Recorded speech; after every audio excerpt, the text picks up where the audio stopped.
The old saying goes, prior preparation prevents piss poor performance. And that is just as true in gold prospecting as it is in many other things in life. So I followed this trench down and I took a sample pan from right here. And you are not going to believe how much gold is in it. That's it all pushed into a pile. That's one half pan. Because I live in Australia where it is generally dry, dusty and horrible, water is a precious resource, so when it rains in certain areas, we have to take advantage of any standing puddle to see where to set up the dry blower for next season. Nuggets are nice, nuggets are beautiful, but I promise you the future of amateur gold prospecting is locked up in fine gold. Oh, sweet lordy lordy, today is going to be a good day. I'm wearing brand new socks and it's the start of a full week of test panning. No, not my toilet paper, get in there. The last 3 weeks have been incredibly wet, and that means that I have a lot of water out at the various drift mines that I prospect in. So we rely on getting a lot of rain to get puddles in the ground, like that one. And whilst it's not really practical to work a lot of ground utilizing small puddles like that, it is possible to take a pan and test so I can bring my dry washer back here in summer and know where the gold is. Because at the drift mines, piles of gravel like this are everywhere. But not all of them have gold. And when you're talking about hundreds, if not thousands of acres of land, it really helps to know which piles are holding the gold so you don't set your dry washer up on one that gets you nothing. Therefore, the next 4 days, we're going to be looking for the best piles. So come summer, we know where to go. I've got 2 sets of pans for this. I've got a big pan for if we've got lots of water, and I got a small pan like Fern if we've got a little bit of water.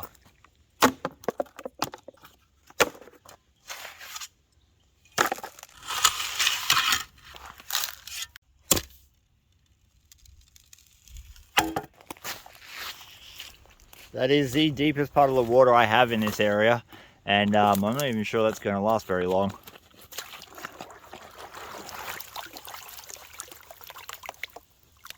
Unlike test panning in a creek, I'm using a different set of rules on the drift mines to test pan. We've found gold everywhere, and it's super sporadic, and the pay streaks can be really short or quite long. Therefore, the rule is simple: test everything. It doesn't have to look likely to contain gold. Fresh water. Alright, a good test pan in the drift mines is like 100 pieces of gold, but an acceptable one would be about 20. That is a great spec count. We got a really decent spec count in that pan, but the gold is super fine. I'd probably only be able to catch maybe 50% of those pieces in the dry washer. Dry washer technology has come a long way since the 1800s, but it still has its limitations. We found that we catch probably 50% of the minus 50 mesh gold that comes through the dry washer, which is outstanding. But we want places that give us nice, coarse, flaky gold, not that really fine stuff.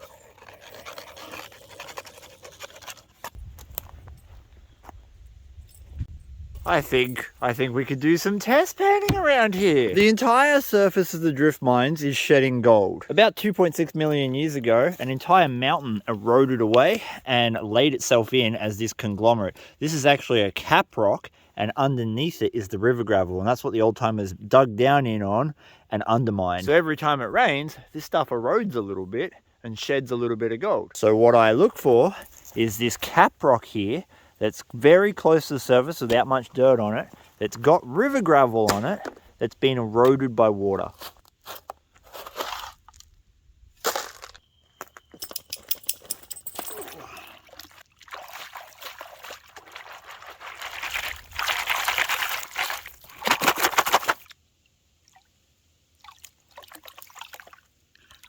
This one doesn't look that good.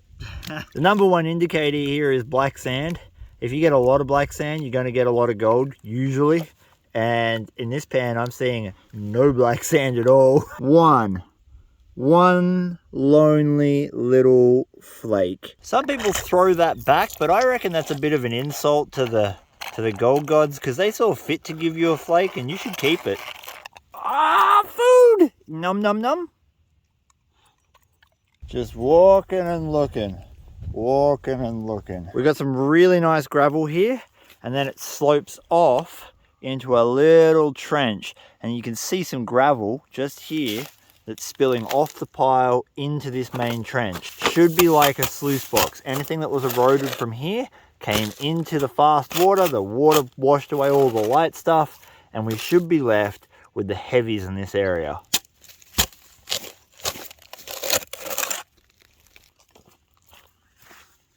I love having so much water here. I do not know how long it's going to last. It usually disappears super quick. It's just like out of there. Yeah, this one doesn't look very promising either. There's not enough black sand in it. Maybe a couple of specks. Maybe. Oh yeah? Yeah, more than a couple. 1, 2, 3, 4, 5, 6, 7, 8, 9, 10. 10 specks.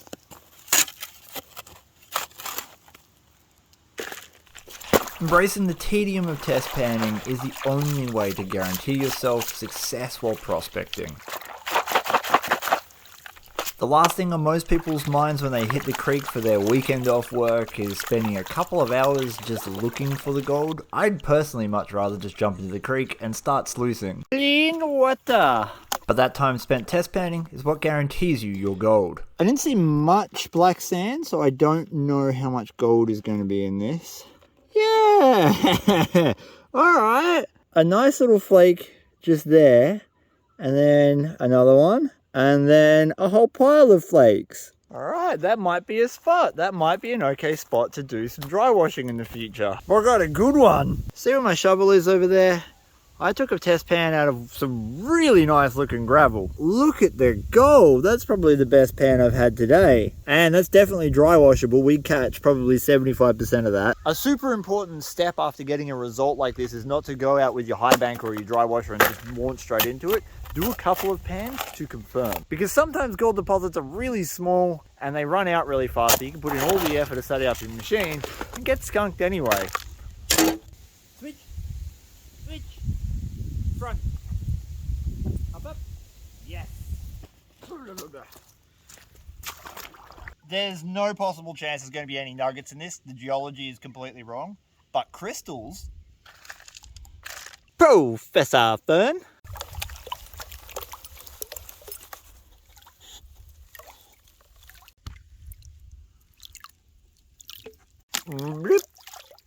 This is our confirmation pan. If there is decent gold in this, that pile is definitely getting dry washed. Wow, that black sand is coarse. Look at the gold.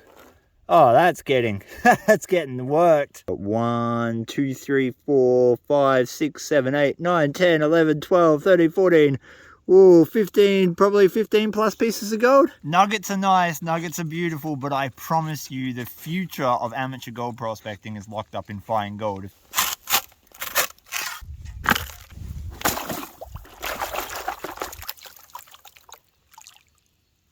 This is called defining the pay streak.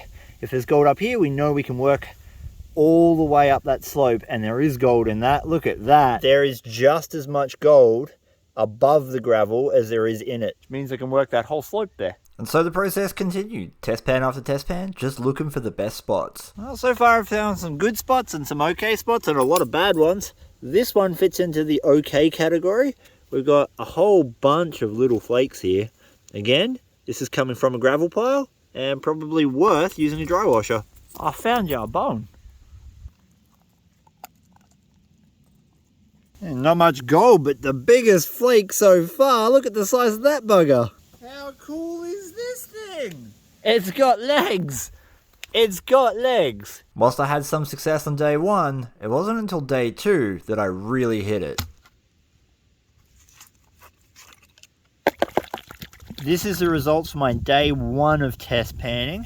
Again, we're not working a spot here. We're only looking for deposits. We're not trying to collect as much gold as possible, but we still got a very happy smile there. Fern and I have several more days out here, but for today, the weather front is moving in according to the radar, and I have run out of energy, so I'm going to head home and recover for tomorrow.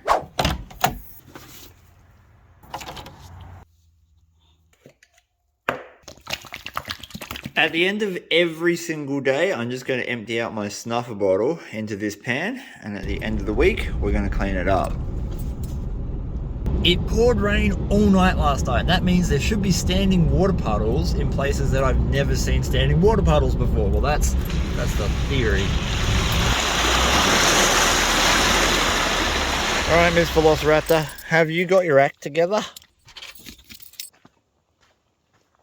The chances of me finding a nugget out here are literally zero, but there are some nice big flakes occasionally, and that's why I've brought along the Gold Monster 1000. It's just another tool to help you find the good deposit. I have never seen this much water here. Every little channel has some kind of stream in it. Hopefully when we get all the way over there, there's going to be pools. The Gold Monster comes with a display that shows you whether the target is ferrous or non-ferrous. So if I go over my boot here, you'll see that it's made of a non-ferrous metal. But often the display will not show up a target that is a very small piece of gold like the signal I've got. But if they are bits of gold and they are that small and they actually give you a display reading, often they'll come up as iron. You can't trust that display with 100% accuracy. Woo, that's going full non-ferrous. The target is about here. I am not going to do traditional metal detecting and try to get them in a scoop and find out what it is. We're literally just going to pan it off because we're looking for spots and we're utilizing this to indicate heavies. Definitely got the target. Oh yes, the old timers like to celebrate with their alcohols, and they left us a lot of presents.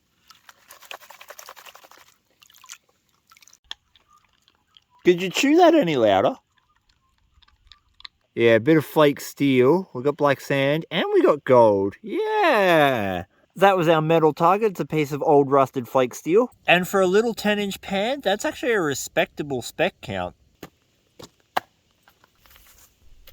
The key to finding gold in almost any spot is erosion. If you can follow where the erosion or where the water is pushing the dirt, you'll find a concentration of gold. The thing about using a small pan like this is that if you get a really good spec count, it means when you go to a full-size pan to do a proper test, you're going to get a lot of gold. Small pans really do help you focus on finding the best gold deposits. Not sure about this one. It was from a nice concentrator with some gravel at the top. Wow, look at the size of that black sand. Oh damn, oh damn. Good spec count and a small pan. Yeah, we're breaking out the big pan. It's all about ratios and volumes, right? So this pan is only 10 inches round. The other pan's 20. It holds about 3 times the amount of dirt. So you should get a really good spec count from that spot. All right, let's find out, Fernie.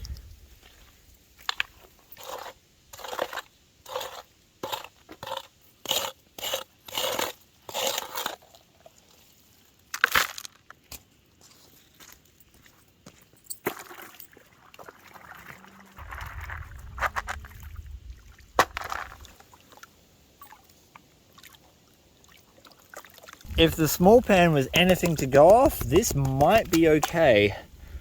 How many golds, Fernie? Oh, look at this. Look at the size of the tin in here. Oh, and the gold. Hell yeah. Hey, that's a nice flake. Look at that. That's what I was talking about with a small pan. If you get a good spec count and a small pan, your big one's going to be amazing. That is actually a really solid little flake. We're going to get the detector onto this gutter. Just go check where I've already scraped to make sure there's no big hiding nuggets on the bedrock. That's full non-ferrous.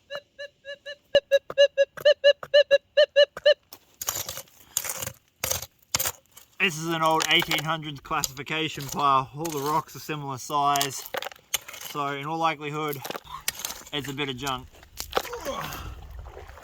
At the drift mines there's a lot of crystals, so you don't really want to check your classifier for gold, but checking it for little gemstones is always a good idea. Be interested to see if that pile's got any gold. Oh, I found the target. Big old hunk of lead. And just a couple of flakes of gold here and there. That means the pile is probably not worth attacking with the dry washer in summer, but that gutter would be. All right, I might have found a spot. We've got some really nice sized flakes and a fair amount of them. Once again, we've got piles and piles of gravel either side of this little washout, And as you come down, the bedrock's really shallow. I took my first pan there, took my second pan there. They're both exactly the same. So we're going to add this spot to the map. With the amount of water that was laying on the ground, I had high hopes that I may be able to find water in an area I'd never been able to test pan before. A bit lighter without that pick in there. I call this place Mars. All of that rain and I can't find a puddle that I can use. Been out here for 20 minutes and it's not water, but it's pretty cool. Yo, it's a bottle dump. Square glass too. That's cool. That's old as. Look how thick it is. They're everywhere. It's been non-stop. This one's really cool. It's got a thing on the bottom. I really wish there was water because there's some beautiful looking washouts here. Look at that gravel and it's all coming out of ground. It hasn't been touched. I found water. Fern found the water. Look at that, we can pan. Clearly this area is quite desolate of water. This is probably one of my only opportunities to do some serious test panning. I wish I had brought a shovel and not just a pick like an idiot. What I didn't know was in the next couple of pans I was about to find one of the richest spots I've ever found at the drift mines. Nah. I hate it when it's just that touch bit off being able to submerge your pan.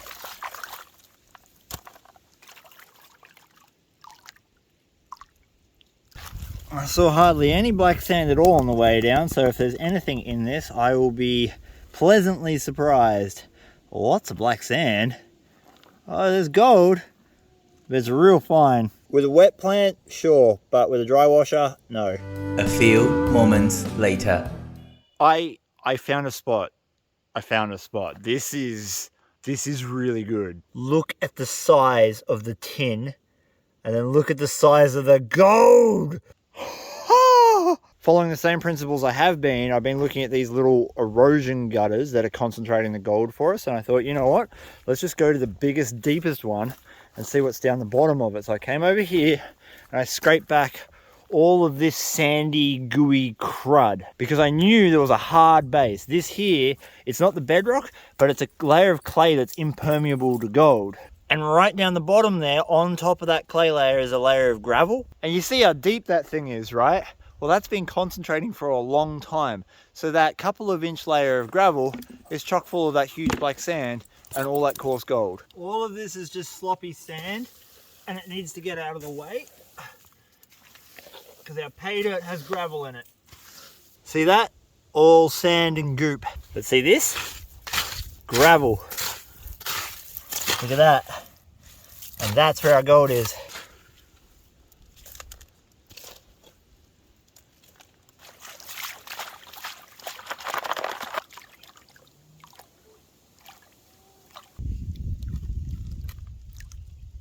I have literally no idea if that pastry is going to continue, but I really hope it does because the dry washer on that would add up so fast. There is that coarse black sand. Come on, gold. Oh yeah. I took a lot more sloppy sand that time than I did the gravel off the bottom, and we still got a nice flake and several catchable pieces. This is going to be the very first spot I hit come dry washer season. Look at the size of the cassiterite crystals. They are huge. Oh, you thought that was the good spot? No, my friend. This was the good spot. Forget that. Forget that. Forget that spot. That spot is nothing. That spot, you might as well pack up and go home if you think I'm going to dig that spot first time this season. This is the best pan I've had all winter. Concentrators work, as I've explained, by taking lots of dirt and then pushing it into one small area. Therefore, the more area that is concentrated in one spot, the better. Collecting dirt off all of this face, all the way back up, and it keeps going, this gutter, right back up to where that tree is, and mounds of gravel. So I followed this trench down and I took a sample pan from right here. You are not going to believe how much gold is in it. I was panning it back and I was like, oh, there looks like there's a little bit of black sand in that. Yeah, there is. And then I shook it back and the whole pan is loaded. That's it all pushed into a pile. That's one half pan. This is the head of that gully. Starts up there. Now, we could take a sample pan from up at the head. I'm pretty sure we'd get gold, but what I really want to see is sort of where the first main flat spot is. And I reckon it's right where all that really soft looking sand is, just here. Now, I don't know if this is going to have as good gold, but I imagine a nice little narrow funnel point on a flat spot where there's lots of soft, light sand holds the chance that there's going to be good gold. The way you know if you're going to have a good pan or not in the Garrett Super Sluice is watching these corners, because often that's where you're going to see the gold and the black sand come out first. And if you start seeing it, then usually it's indicated there's a fair amount in your pan. I have no idea if this is going to be as good as the last one. I really hope it is. I haven't even started panning it down. Look at all those specks. Try to hold some composure. Look at that. Oh, it's better. It's better than the last one. These are 100+ spec pans. Holy crap. This pan is from the upper section near where the water starts running, and we've got less gold. Very fine, nowhere near as many specks. Concentrators are usually good in certain sections, not the whole length. And that's why you've got to do multiple test pans to figure out how much dirt you've got. Every pan from the lower end of that gutter is loaded with nice gold. Spurred on by this success, I expanded my search. Dead center of screen, there's a couple of really nice deep gutters. And they are also paying out massive dividends. Fernster. It's a good bloody day. I have no idea if this has got gold in it yet, but if black sand is an indicator, you can't always rely on your heavy indicator minerals to tell you if there's going to be gold in it, but it helps, because if there's a lot of heavy things there, then the chances of you collecting gold there are also pretty good. Yeah, there is, but no, like, there's so much black sand in that. And only a bit of fine micro gold. I got pieces of gold all through that black sand, but it's all really fine stuff. None of it is that coarse, chunky stuff. Look how much there is, though. That's like a Garrett Super Sluice. It's half full of black sand. By this stage, I was 5 hours deep into the second day of prospecting and gradually running out of energy. So I wanted to show you the gold I got for day 2 of testing this week. Look at this. This is just test panning. This is not working a spot. This is just jumping from spot to spot and having a look. Look at that black sand. That is just from test panning, and they're gold. Oh my God. You know, I've had days on the high banker for less than that. That is a good day. That is a really good day. That's a good day. I did one more entire day of test panning at a new section of drift mines. But for the sake of repeating myself, I thought I'd just show you the cleanup. Yeah, you knew this was coming. You knew this was coming. Look at ya.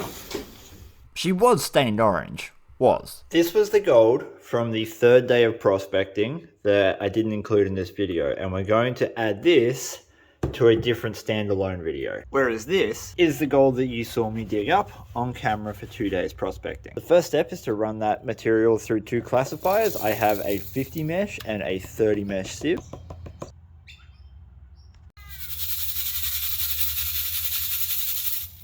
This is the total volume for the plus 50 mesh and the under 50 mesh. We don't have many concentrates, so we'll be using a Miller table. Miller tables are my favorite way to clean up small amounts of concentrates. If you're running something like a high banker though, you're gonna want to run a cleanup sluice first to strip away most of the heavies. And because I know around the world a lot of people are dealing with magnetic heavies, I just want to show you why I can't use a magnet to separate the black sand from the gold. And that is because my black sand is tin and it's non-magnetic. And yes, this is a magnet. We're going to do the plus 50 mesh first, get it a little bit wet. We really don't have that many concentrates here, so we are just going to get our squirt bottle and add it to our Miller table. That sure is a nice clean pile of gold you got there. It'd be a shame if someone pushed you down a hole. And just quietly, for 1 teaspoon of material, that is a lot of gold.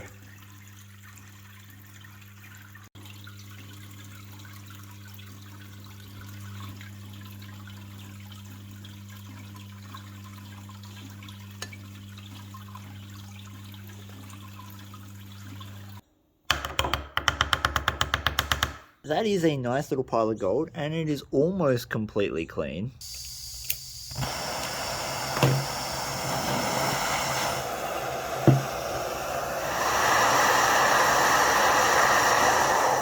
But today we're going to melt it into a little button, just so we can get an accurate weight and burn out all of the impurities.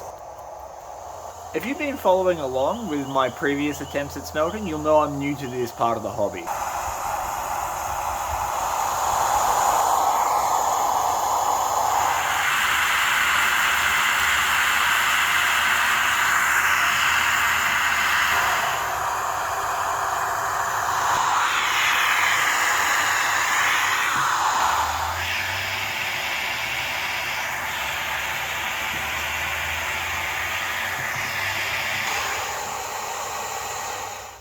Yes, I know this is not like a mold that you would use with such a tiny pour, but it's what I've got and I don't care.